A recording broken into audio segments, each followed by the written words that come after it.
Их аяллаа дараа намрынхаа үйлчлэгийг хийх гээд Pit авцентр дээр ирсэн байна. Тэгээ Pit-с Forerunner сонирхчдод зориулаад 7 хоногийн урамшуулалтаа зарласан байгаа болох дээр тэрийг далимдуулаад хүрээд ирчихсэн байгаа. Тэгээд өнөөдөр яг аяллаа дараа ер нь ямар үйлчлэгнүүдийг яг машиндаа хийх шаардлагатай байдаг талаар нэг 3 зүйлийг онцлоод тайлбарлаад ярилцъя.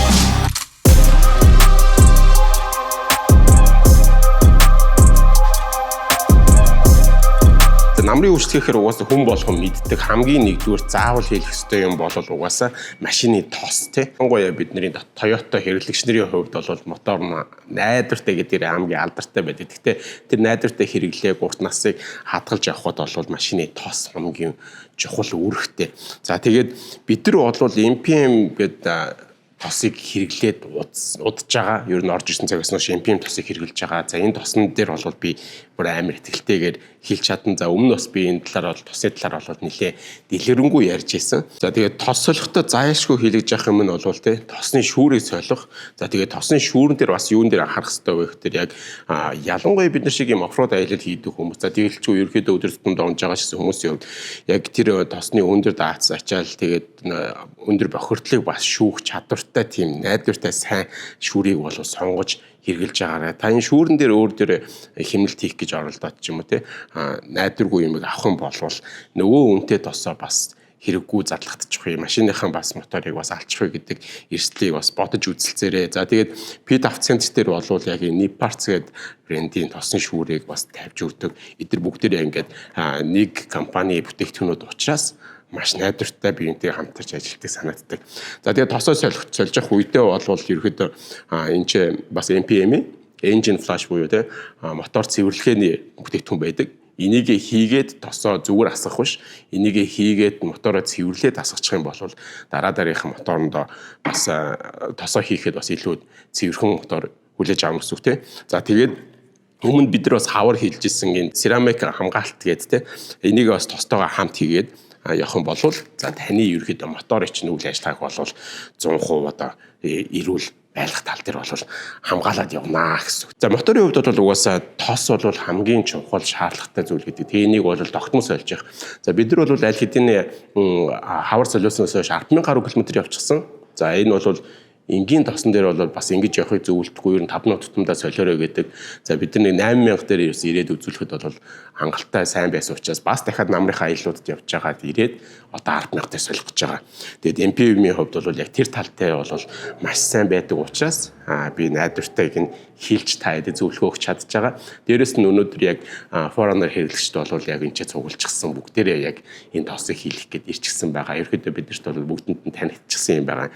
Гол нь оффроуд аялал те оверландинг хийгээд явж байхад бол моторыг маш өндрөөр ачаалж идэг. За тэр ачааллыг яг даах тэр тосны өөрийнх нь тослог чанараа хадгалж авч үлдчихэж байгаа. Тэр тос бол ерөөхдөө оффроуд аялагчдад бол шалгараад ирдэг аянда. За тэгээд тэр болж чадсан учраас өнөөдөр энд ирчихсэн байгаа. Тэгэхээр намрын үйлчлэгэн дээр хамгийн нэгдүгürt анхаарах юм нь бол тос байх нь тосоо дагалдаад эдгээр юмнууд дээр бас анхаарал хандуулаад үйлчлэгээ хийлгээрэй. За Pit авцентрээс 2025 оны өнөөдөр чи 10 дугаар сарын 11-ээс 18-ыг дуустал хугацаанд яг Forerunner зориулсан Forerunner хэрэглэгчдэд зориулсан урамшуулалттай үйлчлэгүүд явуулж байгаа. За тэгээд тэрэнд нь бол та моторын тосоо сольж байгаа бол түрүүний миний ярьсан нөгөө engine flash буюу те мотор цэвэрлэгчээ урамшуулалт нь бас хийх боломжтой. За тэгээд дээрэс нь бас өөр хөнгөлт урамшууллууд бас санал болгож байгаа. Явхад ангийн үйлчлэгээ болоод хүсвэл бас компьютер онцлогч гэсэн үгүй хийж өгнө гэсэн урамшуулалтаа байгаа юм билээ. Тэгээд ер нь бол Pit авцентр яг намар болгон ингээд яг оффроуд сонирхогч Forerunner гэлтгүү Subaru гэдэг олон клубүүдтэй хамтарч ажиллаад энэ урамшууллуудыг явуулдаг. Тэгэхээр та хэд бас тэдний Facebook хуудас руу ороод мэдээллийг бас аваарай гэж зөвлөмөр байна. Сая бол нөгөө engine flash гэдэг мотор цэвэрлэгчээ хийчээд одоо машина нэг 15 минут нормалдаад ингээд машиных нөгөө хуучин тосыг нь асгахад бэлдэж байгаа гэсэн үг. Тэгээд энийг хийснээр нөгөө өмнөх тосныхон одоо үлдэгдэл нагаард юу гэдэг тэр бүх тортгийг буулгаад одоо флаш гэдэг чинь өөрөө цэвэрлэх гэсэн утгатай шүү дээ. Тэгээд цэвэрлээд доош нь асгахад бэлдэж байгаа гэсэн. Тэгээд энийг хийх нэгсэндээ өмнөх тосоо нэг бүсэн бүрэн гүйцэд тэгээд цэвэрлээд гаргах үүнийгээ дагаад бас мотороо бас цэвэрлж байгаа тийм үйлчлэгээ болж байгаа гэсэн. Тэгэхээр нөгөө бид нар моторхон урт настыг хангахын тулд тэр нөгөө досыг байнга солиод байгаа. Гэхдээ нөгөө ямар нэгэн үлдэгдэлгүйгээр ингэж асах зорилготойгоор ийм юм хийж байгаамаа. Тэгээд энэ урамшуулалт нь энэ engine flash-ыг шууд өгж байгаа болохоор таад бас бодоход үзье. За намрын үйлчлэгээ ярьж байгаа. Тэгээ хоёрдугаар заавал хийлгээрээ бас шалгаарай гэдэг юм бол машины явахын тань тий. За машина өргөж байгаа даавар нь бүх явахын танк түүлхнүүд болоод энэ хойтлын редукторуудыг тий. За тэгээд нөгөө цэгэн достгоо гэж ярьдаг. За энэ явахын танктай холбоотой бүх юмнуудыг шалгуулад за шаардлагатай үйлчлэгийг бол хийх хэрэгтэй. За энийг ер нь уртын аялалд гарахаас өмнө болоод дараа нь. За тэгээд намар одоо ингээд өвөл рүү шилжиж байгаа энэ үед бол зайлшгүй хийх хэрэгтэй. Энд дээр бас нэг зайлшгүй нэг анхаарах хэрэгтэй юм нь юу вэ гэхээр редуктор хэрвээ та хойтлын редукторынхаа амьсгалагчийг дээш нь гаргаж өгөөгүй бол ус орсон байх вэ? Ус туулсан бол тий.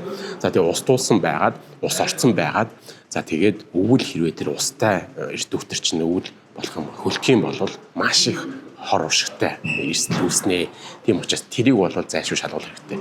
Тэгэхээр хоёрдугаар анхаарах хэрэгтэй юм нь ерөнхийдөө машиныхаа явахын темптэй холбоотой бүх юмуудыг шалгуулах нь байна. За тэгээд үзүүлээд доншлуулаа шаардлагатай юмдаа солиултаа гэж хэлж байна. За дараагийн 3 дахь point нь юу вэ гэхээр дугуй. За бид нар одоо ямар ч зэнхий дугуйгаа аялал манай ажил дуусаагүй учраас rotate гэдэг нь болохоор 8-аас 10 мянган км явсан бол дугуйнийхаа байрлалыг сэлгэж за тэгээд дугуйн дээр өгч байгаа ирж байгаа ачааллыг багасгах. За энэ цаашлаад дугуйны илэрхлийг бууруулах зорилготойгоор хийнэ. За тэгээд rotation хийх заавруудын талаар бас илэрнгүй ярилцсан. За тэгээд эсвэл одоо удахгүй хүүтэн болж цасмус ороо те халдвараа агуулга эхлэхээс өмнө мэдээж өөрсдийнхөө өвлийн өвлийнхэн бэлтгэлийг хангаарай. За тэгээд түрүүний ярьсан тосмаас явахын дангаас олохоос гадна за дугуйныхаа өвлийн дугуйгаас тайвж эхлэх цаг болцсон шүү. Эрсдэлд орохоос өмнө бас дугуйгаа зориог зөвлөмөр. За өвлийн дугуйг яг хизээ солих шаардлагатай байдсан бэ гэдэг асуулт бол байнга явдаг. Тэгээ ер нь бол өдрийн градус ерөөдөө пик градусаас унаад хэлсэн болвол солих зүлэмж байдаг. Ер нь бол яг өвлийн дугуйны стандарт болох дээрээ нэмэгт 7-оос доошо градуст яг ашиглалтын горимтой байдаг. Зөвхөн яг winter tire бүр яг өвлийн зориулалттай дугуйны хувьд ярьж байгаа ч тийм. За тэгээд ийм шаврын дугуй, за all terrain дугуйнууд яг өвөл ямар байдаг вэ гэдэг асуултууд маш их байдаг. За энэ дээр бол хэлэхэд бол хотын хэрэглээнд за яг засмал замын нэг одоо юм кулон гэж ярьдаг шүү дээ. Тийм зам дээр бол MT болоод ET дугуйнууд аль нь ч ямар ч брэнд үйл харгалзахгүй хальтаргаа гулганд бол муу байдаг, хальтардаг гулгадаг. Яг тэгэхээр энэ дугуйнуудын маань operation temperature буюу яг зориулалт нь болох дээр тик градусаас дээшээ хэмд ашиглалтын горимтой байдаг учраас за энэ дугуйны өөрийнх нь онцлог нь өөрөө хүлддэг. Тэгэхээр хүлдчихөөрөө булгаатай зам дээр гулах аюултай байдаг. За харин MT дугуйнуудыг ямар үед өвөл хашлаад байдаг вэ гэхээр өвлийн оффроуд аялал буюу их хүн хунгарт цастай газрууд тийм үү эсвэл одоо хач чулуутай газрууд өвлийн аялал хийж байгаа тохиолдолд энэ дугуйнуудыг ашигладаг. Тэгээ хотын хэрэглэнд бол өвлийн дугуйг ер нь ашиглаад хийвчүүл их зүгээр байдаг. За тэгээ яг өвлийн аялал, өвлийн дугуйн дээр яг энэ MT дугуйнууд ямар дугуйн илүү сайн байдаг талаар магадгүй би нэг өөр өдөр энэ талаар бас тусдаа дугаар хийгээд та бүхэнд бас хуваалцъя. Дугуйгаа бид rotate хийж байгаа. Тэгэхээр нөгөө дугуйнийхэн байруудыг солиод ингэж байгаа гол зорилго нь болох дээр дугуй урд хойно байгаа шалтгаалаад илэглүүд нь өөр байдаг. За урд бол уртын дугуй эргэлтүүдийг төрүүлж хийдэг тийм. За тэгээ дээр нь урдталт бол мотортой, дээрэс нь юутай байдаг учраас манайхад жишээ винч болон винчний суурьтай төмөр суурьтай байгаа. Тэд нар бүгдээрээ нэлээд хүнд жин дарж идэг. Тэгэхээр тэр урд дарж байгаа жин нэг өөр. За ард бас манай машин өөр ардаа хөтлөгчтэй учраас бас тэрнээс шалтгаалаад илэгдэл нэг арай өөр үд ч юм уу. Тэгээд тэр дугуйны энэ тэндээ илэгдүүд нь өөр байдаг учраас за 7000-аас 100000 км тутамдаа ер нь бол дугуйнуудаа бас байрын сольччихвэл их зүгээр гэж зөвлөдөг юм байлээ. За тэгээд тэрийг дагаж бас машиныхаа дугуйнуудыг сольж байгаа. За дөрвөн дугуй солихж байгаа бол одоо бас энд харагдаж байгаа диаграм шиг хойтлын хоёр дугуйг нь шууд урагш нь тавиад уртлын хоёр дугуйг нь сөөжлүүлээд арталтаа тавих. За 5 одоо болох тэр бид нар болохоор запастайгаа нийлээ 5 дугуйгаа хооронд нь сөөж тавьж байгаа. Энэ тохиолдолд машины хойно явжсан хоёр дугуйг нь шууд урагшаа тавиад уртлын жолооч талынхын дугуйг запас руугаа хойно байгаа запасаа зорчигч талын хойдолд за тэгээ зорчигч талын урталт байгаа дугуйгаа жолооч талын хойдлын гих байдалтайгаар ингээд энэ харж байгаа диаграмаар тавина. За энэ завшааныг ажиллаа бас нэг дуршиж үзмээр хавцсан юм юу гэхээр бидний энэ дугуйг хавар яг шинээр нь удалж аваад тавьсан тэр талаас тэгээ дугуйтай холбоотой мэдээлэл өгч видео хийжсэн санаж байгаа. Тэгээд тэрнээс хойш бид аль хэдийн за ер нь ойролцоогоор баг За арай 10 хүрээгүй байж магадгүй ер нь бол 8-9 км болол арай яваад ирсэн. За энэ хугацаанд бол тий зөвхөн засмал дээр явдаг биш шүү дээ. Шавар шавхаа одоо уус хаачуулуу юу гэх юм бүх төрлийн гадаргуугаар энэ машинтай яваад ирчихсэн учраас дугуйныхан бас хээний нөхцөл байдлыг шалгаад дээрэс нь хэр илэгдэлтэй байгааг цөмөрөө шалгаад үзье. Тэгээд буцаагаад машинд огсрно. Тэрнээс өмнө ямарчсан хээнүүдээ шалгаад үзье. За эхлээд миний энэ зүүн гарт талд болох дээрээ яг өмнө явж исэн машин дээр явчихсан нэгсэндээ 8-9 км айлтээ явчихсан дугуй байж байна. За энэ болох дээрээ запасанд байсан. Харуул бараг шошготой байгаа. Шин дугуй тий. Тэгэхээр энэ хоёр дугуйны бас хээг нь харьцуулаад харуулъя. Дээрээс нь хээний гүн бас хэр байна, илэгдэл нь хэр байна гэдгийг харуулъя тий. За энэ болох дээр нөгөө явсан дугуй маань энэ хээг нь харах юм бол нэлээд бас ингээд дугуурч илэгдсэн. За энэ шин дугуйн дээр бол энэ хээний өнцгүүд бол нэлээд хурц байгааг харж байгаа. Гэхдээ энэс өөрчлөлт талаад хамгийн гол юм болох дээр хээний зузаан нэмгэн хэр байгааг харъя тий. За одоо энэ дээр бол 1.34 см.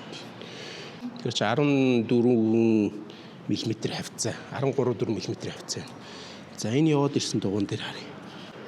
13 юм болов, 12 юм болов, 12 мм. За тэгээд нөгөөд нэг энэ явсан машиныхын хээнүүд нь ингээд дугуураад илэгцсэн учраас бас яг хийг нь хэмчиж байгаа төвхтэй байна.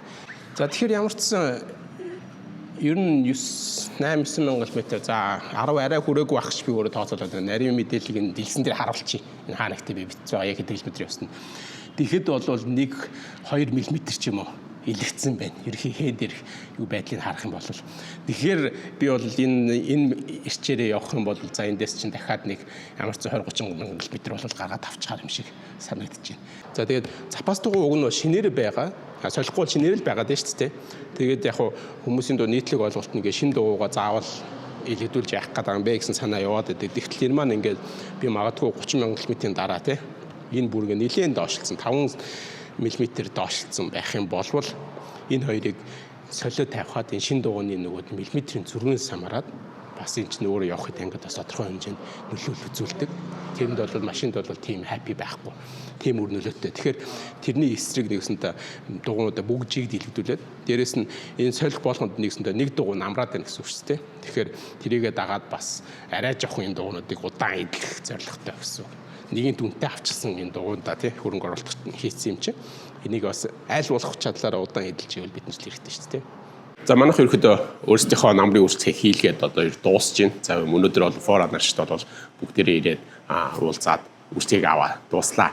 За тэгээд та бүхэн хэрвээ бас хийлгэж амжаагүй болвол Pit Автоцентрийн зориороо зөвхөн Toyota Forerunner, Toyota гэлтгүн бүх төрлийн маркийн автомашинуудад зориулсан намрын үйлчлэгээ урамшууллуудыг бол явуулж байгаа. Тэгээд Pit Автоцентрийн Facebook хуудасаар ороод за тэдний бүх салбаруудаар бас төчлөөд мэдээлэл аваад үрсгийг хаваараа гэж хэлмээр байна. За тэгээд бид зэрэг автомашинтай хайртай залуучууд бол үрсгийг эзэж орхихгүй хаа гэж найдаж байна.